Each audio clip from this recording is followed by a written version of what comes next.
নাটকীয়তার পর Iran Israel যুদ্ধবিরতি কার্যকরের ঘোষণা, যুক্তরাষ্ট্রের লঙ্ঘন না করার অনুরোধ প্রেসিডেন্ট ডোনাল্ড ট্রাম্পের। মধ্যপ্রাচ্যের সংকট বৈশ্বিক নিরাপত্তা অর্থনীতির জন্য বড় হুমকি বলছেন বিশ্লেষকরা। বাংলাদেশকে নিরপেক্ষ পররাষ্ট্র নীতি বজায় রাখার পরামর্শ। যুদ্ধটি যদি মধ্যপ্রাচ্য ব্যাপী একটি যুদ্ধে পরিণত হয় তাহলে সেক্ষেত্রে বাংলাদেশি নাগরিকদের জানমালের নিরাপত্তার বিষয়টা আমাদেরকে ভাবিয়ে তুলবে। আশুলিয়ায় 6 জনের মরদেহ পোড়ানো মামলার প্রতিবেদনে প্রসিকিউশন দাখিল করল তদন্ত সংস্থা। ট্রাইব্যুনালে জমা দেয়া হবে 2 জুলাই।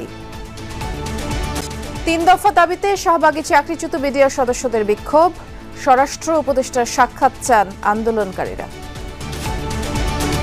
সিলেট সুনামগঞ্জ সীমান্ত দিয়ে ফের বিএসএফ এর কোশ্চেন, নারী শিশু সহ 39 জন আটক, জিজ্ঞাসাবাদ করছে বিজিবি। আশ্রয় নেয়া রোহিঙ্গাদের ভরণ পোষণে নতুন প্রকল্প আসছে, একনেকে চলছে পর্যালোচনা। খরচ হবে প্রায় 650 কোটি টাকা।